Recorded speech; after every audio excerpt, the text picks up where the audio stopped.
It's your turn.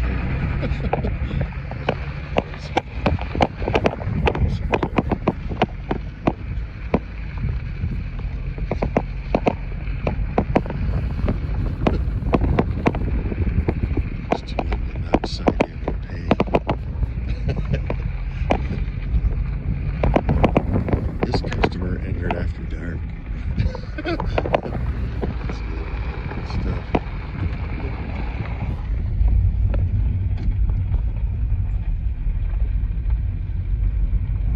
You're in range.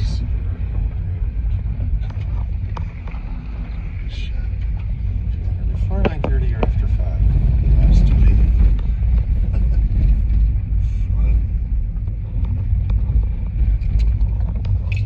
Signs like Joe stop by tonight.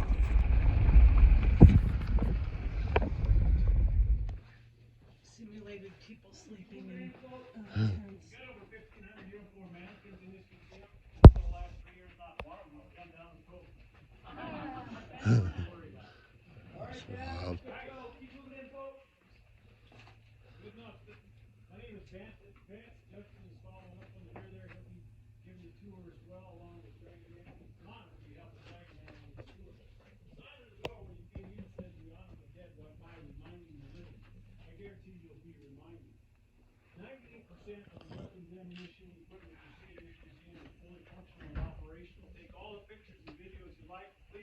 Please don't touch anything. I don't want any accidents on my watch. No, we got plenty of stretchers and first aid kits in here, so my back's too tired to take care of anybody else. And those first aid kits are 80 years old, so who knows how Come on in, effective they will be.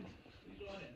Carbine, 30 caliber, one of the most widely used weapons by the soldiers, but the M1 carbine, and you will see many of these, there's over 200 of them in the museum, all operational, was 30-06, mainly used by the rear echelon. The signal flares you see here are all dated 1943, 44. You can, the military dated just about everything that they produced back then. Steve over here is sporting an M3 45 caliber submachine gun. They nicknamed it the grease gun because the clip made the weapon look like the mechanic's tool. We've got flares and grenades. The heavy barrel 50 caliber machine gun was one of the most effective tools they had to suppress the enemy. We have several of those in here. I think there's 16 of them all together in the museum. In this kit, medic's kit on the left as you come through, you'll see the case on the bottom. Those cardboard boxes have actual morphine in them.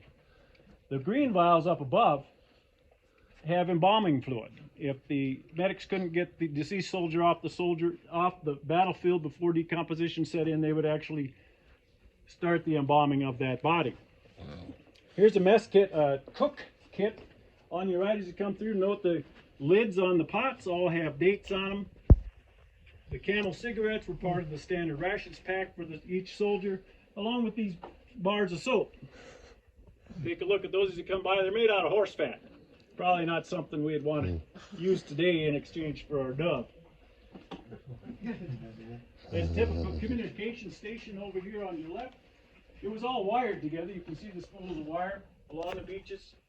This was the operator. This soldier cranked the 6-volt generator that powered the system. On your right, just before you go through, is a military issue latrine. It's unused. We'd like to keep it that way. We're going to go into honor row now. Just come on in and take a right, walk down to the wall and then the left. Take a look at everything you see as you come through. On your left, you will see the explosive ordnance detection suits that the soldiers have worn over the years. On your right, you will see uniform mannequins with pictures at the base of the mannequin, along with paraphernalia brought back by the soldiers. Each of these uniforms was worn by the soldier in the picture at the base of the uniform. Fort Carson soldiers appreciate Dragonman, and he appreciates the soldiers. Keep moving down, folks. Make room for everybody. Turn left down there at the end. The bulkiest EOD suit you see there is the advanced bomb suit. It has more padding to protect the soldiers from concussion. That's a lot of them. The 4-footer platform shoes to allow them to walk through suspected I knew there were so many different uniforms. without Yeah. being blind. Come on down, folks. Wow. This room represents the First Gulf War, August of 1990. Iraq invaded Kuwait and took over Kuwait. The U.S. expected them to continue on into Saudi Arabia, so they sent 500,000 troops to Saudi Arabia in Operation Desert Shield. In January of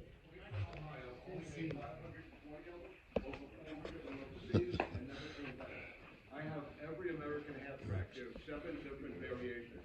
This is the M10 ammo trailer, 6,850 caliber bullets. It's hooked up to the M2 half track, and that ammo trailer was pulled behind all the half tracks, armored cars, and tanks during World War II, 1939 to 45. That's crazy.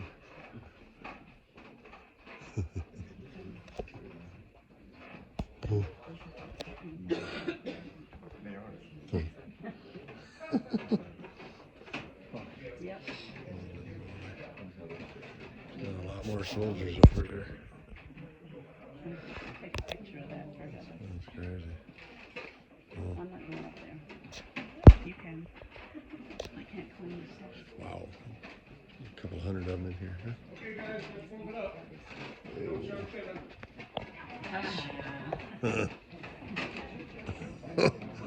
You don't serve dinner. Take me back and do that.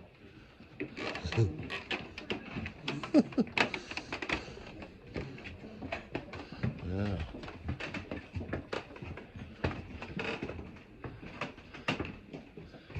Jeez. Okay, guys, let's move it up. I want to talk about my gas mask.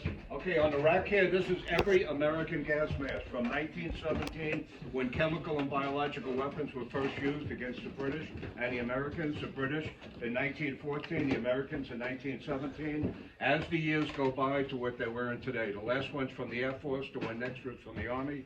The rarest gas mask I have, you'll probably never see another real one. I talked to museums all around the country for over 25 years.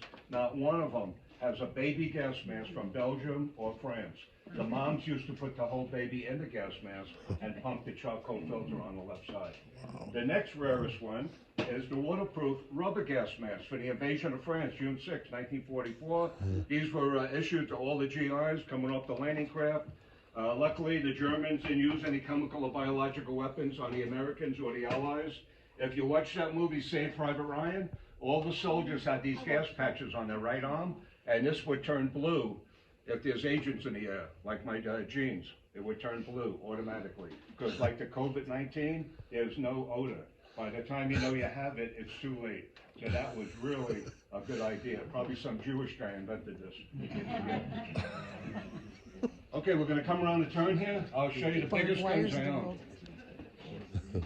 Anything bigger than a 50 caliber diameter, like a 20 millimeter and up, is qualified for a destructive device.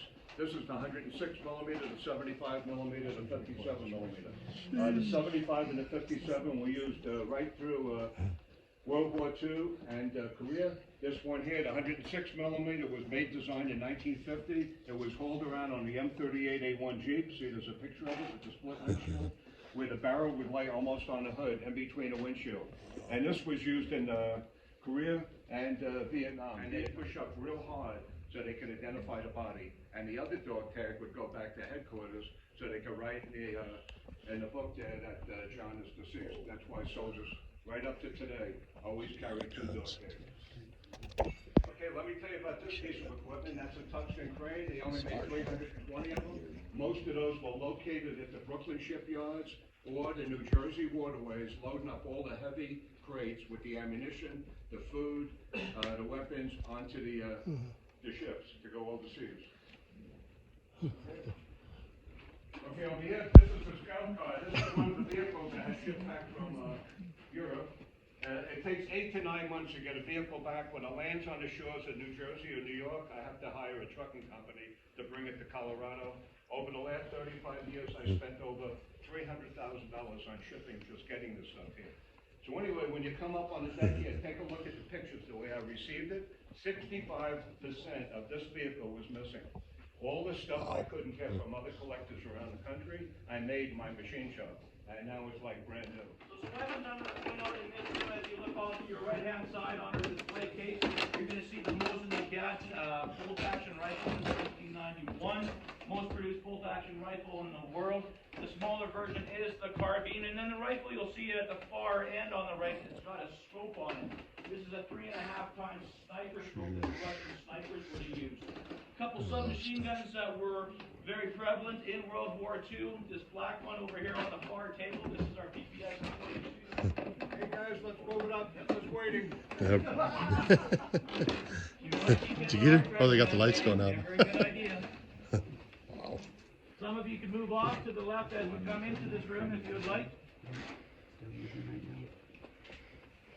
And don't worry, if the Nazis could get 250 people in a room this size, we could get all 48 of you in here.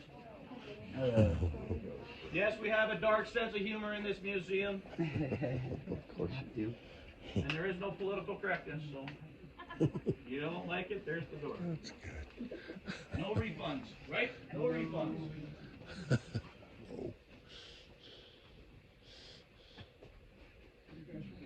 wicked. Yeah. He's got stuff.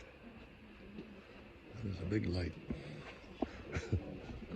Just keep moving in, folks. Whoa. Sheesh.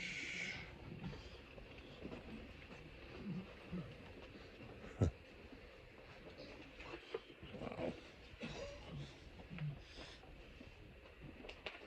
Just keep coming in. Yeah, don't Okay, worry about guys, the we're British. talking We'll see about the the British Germans here. afterwards. This is the most popular room that a lot of people want to see, and I have stuff that you'll never see in other museums.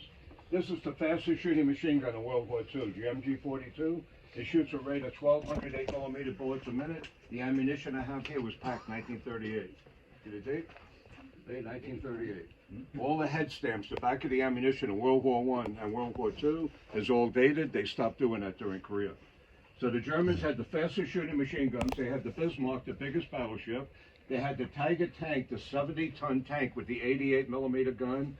They developed and used the first jet fighter in 1944. Okay, they had the V-1, the V-2 flying bomb, way ahead of everybody. In fact, if Hitler listened to his generals, we probably all wouldn't be here today. Okay?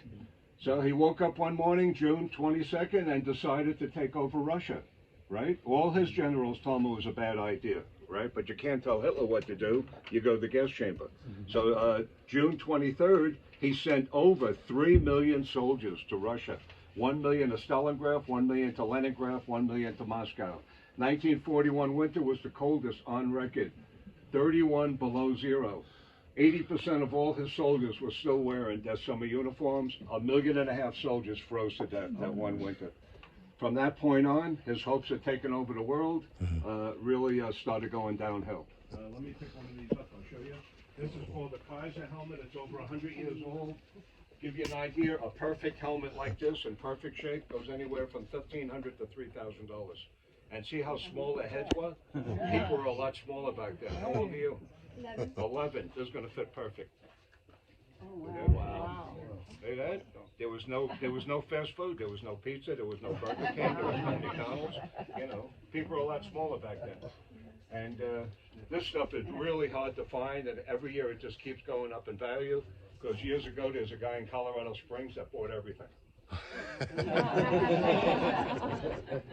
Okay, over here on this cabinet, in the home museum, I have 86 show cabinets full. Okay, you move down a little bit. This is a political uniform, just like Hitler used to wear in 1933. Here's a picture of Hitler wearing a uniform exactly like that, with the same ribbons and the same medals. If I could prove that Hitler even tried on that uniform, it would be worth millions of dollars. This is every hat and every helmet, World War I, World War. You'll probably never see another real one. I almost guarantee it. In 1944, Hitler's bodyguards were issued 15 gun belt buckles. You push the lever on the right side, the 3 barrels pop right out of the gun belt buckle. On the left side, 1, 2, 3, is the firing triggers. It'll shoot a 22 bullet right through your stomach. 2012, 10 years ago, I demonstrated it for the Discovery Channel, so it definitely works. The way I have it displayed, it's right here with the barrels out. if you look real close to the engraving underneath the belt buckle, it says 1944 SS and #1 stamped on all the parts. How's that? That's the rarest thing I have. The next rarest thing is the wooden bullets on the second shelf, 8mm wooden bullets. And if you didn't know it, the Germans used to practice with wooden bullets because metal was a big thing during World War II. They don't want to waste any metal.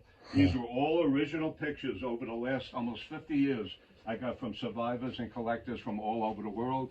I deal with 5 collectors in Europe for almost 30 years. I don't go anywhere. And they're finding me more stuff now than ever in the last 3 or 4 years. Because unfortunately, the World War II guys are all passing away. The families are cleaning the basements and the attics, and they're finding stuff like this they never even knew they had for 80 years. Yeah. Brand of the maker, and I have the book at my house going back almost 500 years. Within 40 years, I could determine when the sword was made. They were very, very, very proud people. They never ever want to give up and disgrace their family or their religion. They carry these suicide knives, see that, in their belt, and they rather just kill themselves than give up and surrender. The reason I'm showing you this one, it's got the family's name engraved in the metal. See that? Yeah, these are sharp as a razor. Hey, you want to feel how sharp that is? Yeah. Put your finger like that. Yeah, and you need a shave. Yeah. Do a video. After the tour. Okay, so anyway, they say a prayer, they say goodbye to their family, they get on their knees, they take both hands and push this right through their chest. Hopefully they hit the heart and die right away. If they didn't have the suicide knife, they'd have Army-issued cyanide in the original box right here. They were told, even if they think they're going to get captured, to kill themselves, so they won't give out any information. Okay? And of course, the cyanide is still in there. See the Japanese writing on the bottles? You see that? Yeah, that's the cyanide. This is the way we had to dress in Vietnam. 108 degrees at night, 115 in the daytime. Rains every night, humidity, swamps, snakes all over the place. The insects, the mosquitoes are 1 inch and bigger. A terrible place to be. And if I was a judge in the United States and somebody did a crime, a bad crime, I'd send them to Vietnam with a tent and a sleeping bag for 6 months, and they'll come back a whole different person if they come back. Pictures here and everything. I don't know if you read about it, you know about it or whatever, but 2012, I was going to have my own TV show, Dragon Tales, on the Discovery Channel. We were filming for 7 months, and the very last episode, all we had to do was walk through the smoke, holding the machine guns, and they would have had enough episodes for the first year, and something real bad happened. One of the smoke bombs took off. It looks like a road flare, and went right through my wife. She was right next to me, right out here in the shooting range. Guys, it wasn't called the Army Air Force until 1948. It was the Army Air Corps. These are bolo knives. The oldest one I have in his cabinet is 1903. This is Lieutenant Jim Butler's uniform. What makes him special? Here's a picture of Jim Butler in his footlocker right here, wearing this uniform 104 years ago. I love getting a picture with the item. I got this from a family in Pittsburgh, Pennsylvania. Here's Captain Smith's uniform, and there's a picture of Captain Smith. And this is the way his horse would have been set up in Europe, with the McCullen saddle, it's called. Doesn't look too comfortable. Okay, this is the oldest World War I canteen I have. Look at the date, 1905. This one's 1907. Even the saddle soap is dated 1918. Every country in World War I and World War II dated 98% of everything. They stopped doing that during Korea. If you got shot, wounded, had to go to the hospital, this is what the nurses look like. Here, come on in.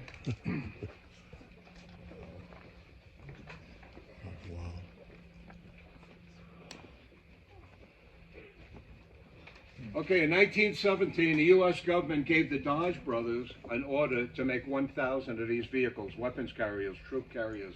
The serial number on this is 147. It's very rare, and back then they didn't have a starter motor, so you have to crank it. There was no juice brakes. It's got mechanical brakes. They didn't invent the battery yet, so it had, see over here we have a magneto. On the dashboard, there's only one switch on and off, and this is all this stuff I don't use for a long time. See, I jack it up so it doesn't distort the wooden spokes, or the tires, right? The most important thing that they didn't invent back then was the fuel pump. If you look in any World War I history book, you're gonna see teams of horses pulling tanks, weapons carriers, deuce and a halves uphill, because there's no fuel pump. See, it's gravity feed. When the carburetor gets higher than the gas tank, the motor won't run. And then you see vehicles trying to go backwards up the hill, but there's no traction, so the wheels, are just spinning. So I was real lucky to get this. I bought this from a little old lady in Albany, New York. She had it advertised in the Worldwide Military magazine. I gave her $20,000 for it. I sent one of my sons upstate New York. He flew up there, rented a U-Haul truck, brought it back to Colorado. And for about a month, I was driving it up and down the driveway, around the parking lot. My brother drove next to me in his car, and he clocked me top speed, 28 miles an hour. It's only 24 horsepower, like the Model A's. And I was real lucky to get this, real collector's item. And over here, this is a staff car.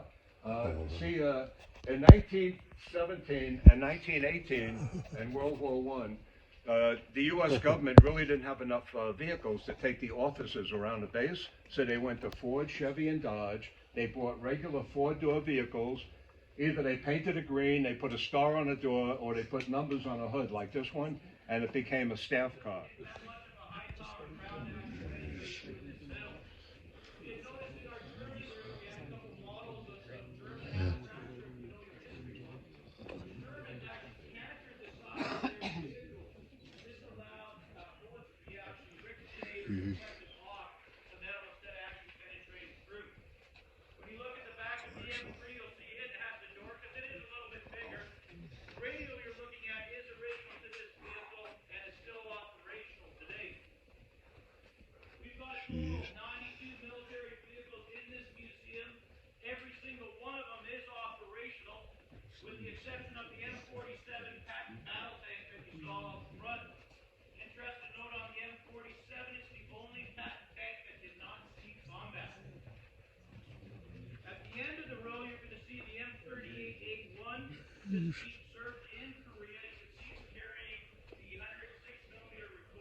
The collector's plates.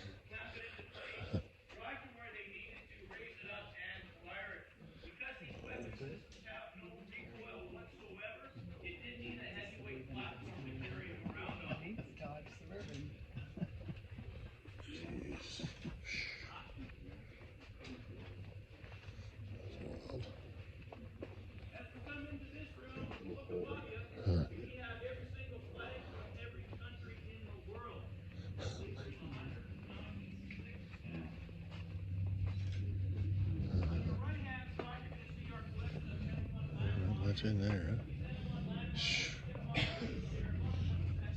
huh?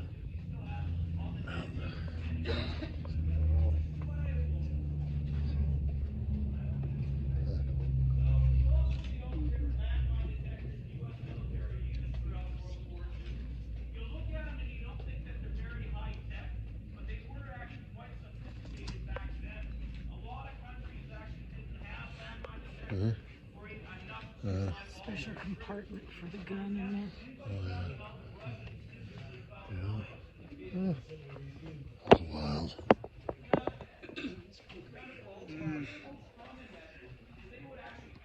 That's wicked. Not only would they find out where the mines were, they'd have a good steak dinner that night, right? Well, maybe not steak, ground beef. That's crazy. On the right-hand side, you're going to see a 500-pound punch ball. And then on the left, you're going to see the M422 Mighty Mighty T. This is the first vehicle the U.S. military designed after World War II. It was designed for the Marine Corps. Only 1,250 of these were actually produced. Designed to be able to be dropped from aircraft, and the container you see in front of it actually still houses the parachute for this vehicle.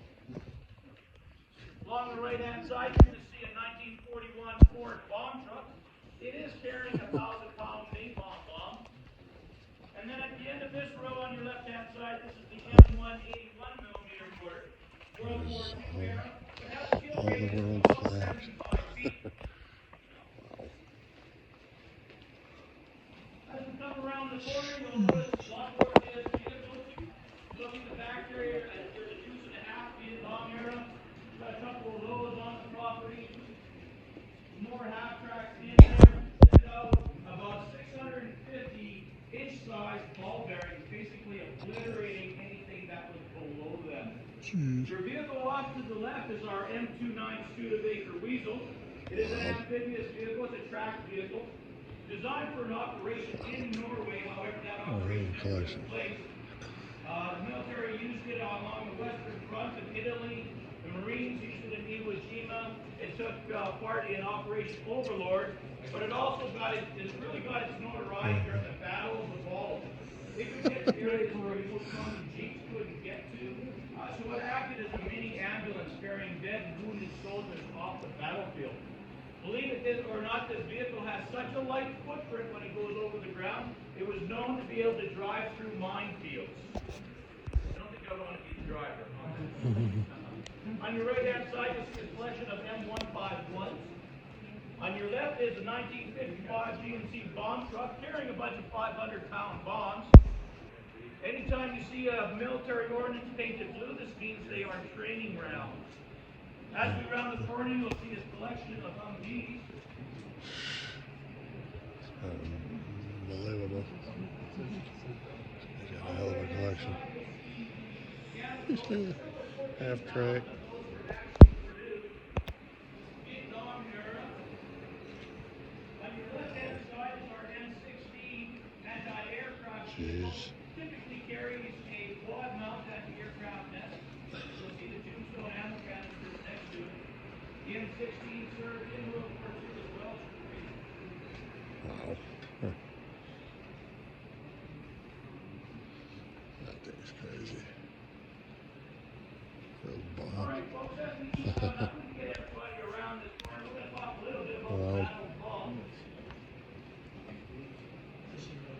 We have some more chairs around here if anybody needs to take a break. Everybody familiar with the Battle of the Bulge? Wow. It was the third bloodiest campaign the U.S. has ever fought.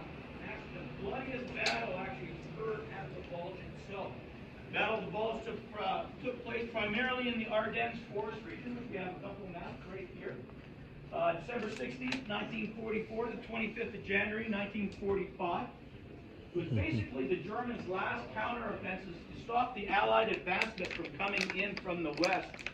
What they were trying to do was blitzkrieg through the forces with 410,000 soldiers trying to split the enemy advancement. It did not work, and all it did was create a bulge in the defensive posture of the Allied force. There was two key battles fought at my Army brethren. Do we have any Army, our veterans, any Army? Anybody? Okay, I got a couple guys sheepishly put up their hands back there. So believe it or not, on page 3 of the operation manual, it actually says, don't forget to open the roof. During the Union, the American flag went to 34 stars. This is the Confederate national flag.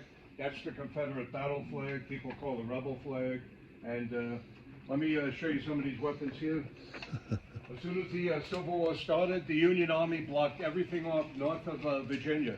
So the Confederate Army couldn't go up north and get that black powder, their caps, their balls, or their firearms. There was over 30 different gun manufacturers up north during the Civil War. There was only 2 in North Carolina and 1 in South Carolina, and they couldn't keep up with the demand that the Confederate Army needed, tens of thousands of guns. So what the Confederate Army did is they went overseas to different countries, mostly Great Britain, and bought Enfields. This is the most popular Enfield rifle, black powder, 58 caliber rifle that the Confederate Army used against the Union Army. This is called a blunderbuss. It's a shotgun back then, called a blunderbuss. And there was no shotgun shells back then. They packed the black powder in here. They put the blasting cap underneath the hammer. And the reason it has a funnel in the front, it looks like a funnel barrel, and it's open wide like a funnel, is because the ammunition would have been dirt, rocks, and pebbles. And they fired that right into the enemy's face. The blunderbuss. Okay, this is the most popular rifle, 58 caliber black powder rifle from Springfield Armory that the Union Army used against the Confederate Army. If you didn't know what a 58 caliber lead ball looks like, that's the diameter, 58 caliber. Now, if you got a hold of your enemy's ammunition, it would have fit in your gun. They were both 58 caliber. Okay, let me tell you about some important people here. This is Grant. He was your 18th president, if you didn't know it.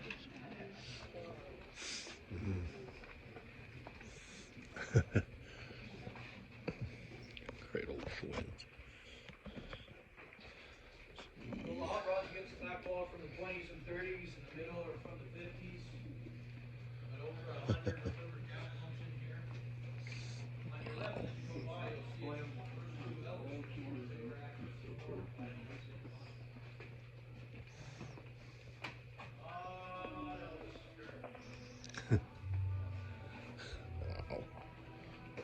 Crazy.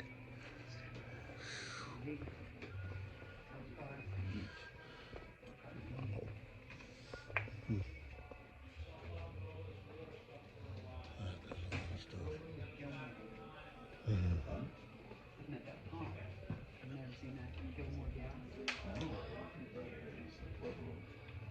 All the gas.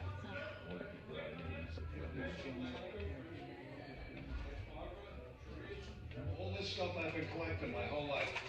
And do me a favor, don't tell the American pickers. We don't need the American pickers here, Mike and Frank. Nothing's for sale and nothing trusted. Nothing's rusted. That's pretty funny. It's crazy. Oh, these cars. Okay, guys, let's move it up. I wonder if he ever lets you look at all the things. What would you like to know? Any questions? Wow. Oh, yeah. Yeah, the young kids, they don't even know what they're looking at. Yeah, do you know what that is? Popcorn machine. What do you mean you don't know what it is? Says it right on it. That's not a video game. Okay, guys, let's move it up a little bit. This is very interesting. Okay, let me tell you a little history about automobiles. Okay, the first car that came off the assembly line from the Ford company for the Americans was 1903. There wasn't even a gas pump or a gas station until 1905. These are the first gas pumps. They're called curbside gas pumps, used in America, commercially used. Most of these were in front of like a hardware store. You go in a hardware store, you give them the 11 cents a gallon, they turn the petcock on, and a Model T Ford back then would only hold 8 gallons. 88 cents you could fill up your vehicle. You won't see that anymore. This here's a mobile gas pump. They used to walk up and down at the big cities, you know, like Boston, Chicago, New York City, Manhattan, and see if the vehicles, they want to buy gas. Okay, now I'm going to show you one of my fastest hot rods. Amazing.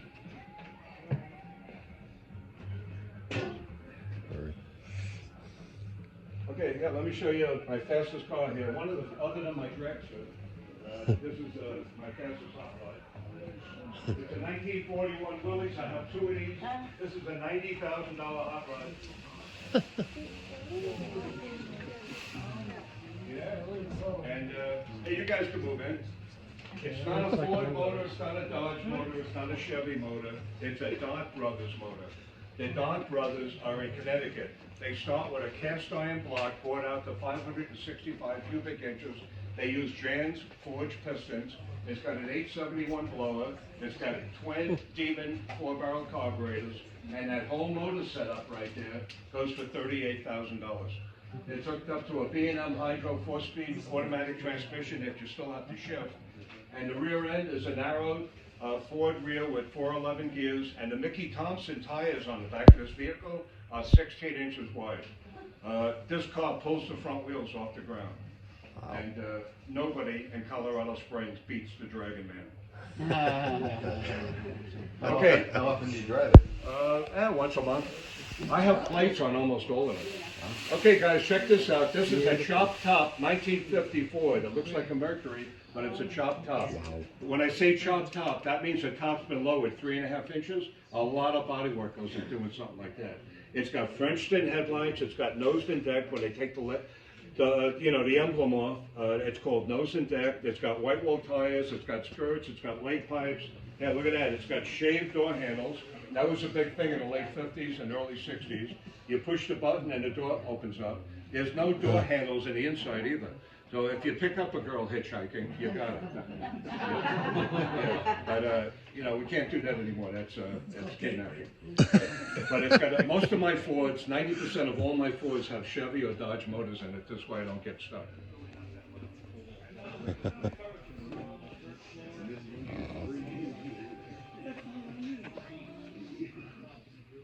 All those little cars. Jeez. Oh yeah, those are cool. They last a long time.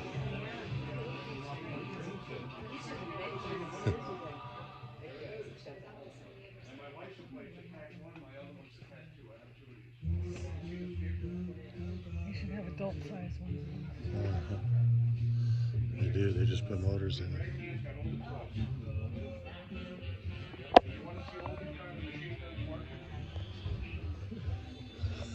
It's a dragster.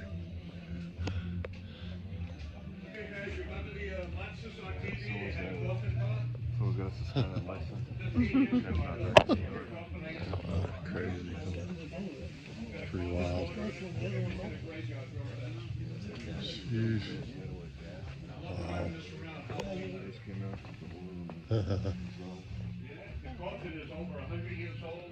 The hardest part of building the coffin car, about 15 years ago, me and my friends, about 2 o'clock in the morning, we dug up the coffin. We had to get rid of the old lady. And I made the chassis and everything myself. It's made out of box steel, 4130.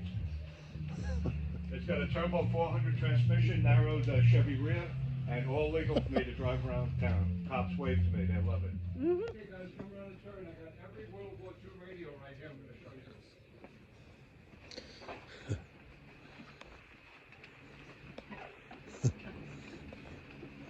Does he? He's got every World War II radio.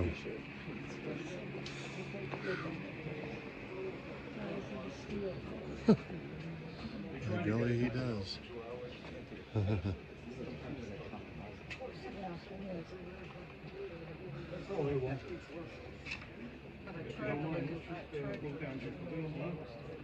Let's go. Okay, guys, according to my history books, this is every World War II radio from the Army, Navy, Air Force, Marines, 1939 to 45. This is the 6-volt generator where the soldier would sit on there and go about this RPM. You don't have to go fast, and it would put enough juice out to run these radios.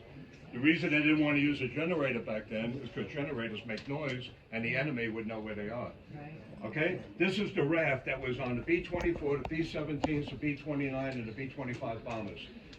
This is the SOS transmitter. And my history book says the bad thing about that transmitter, the signal would only go out 60 or 70 miles. And that's nothing in the ocean.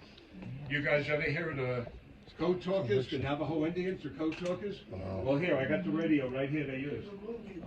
Yeah, right here. This is the code talkers radio. So I got every World War II radio, as far as we know, right here. Oh, yeah.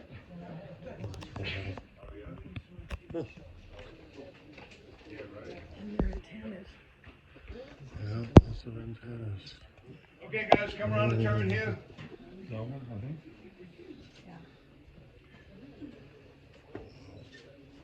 Okay, if you were a female Amazing during World collection, War huh? II, I have every female uniform right here, from the Red Cross, Civil Defense, Army, Navy, Air Force, Marines. Every one of them is right here. Here's a picture of my mom. She was a nurse for 2 years in Europe. And unfortunately, when she got home to Brooklyn, she told me she threw away all her gowns and all her stuff because everything was blood-soaked.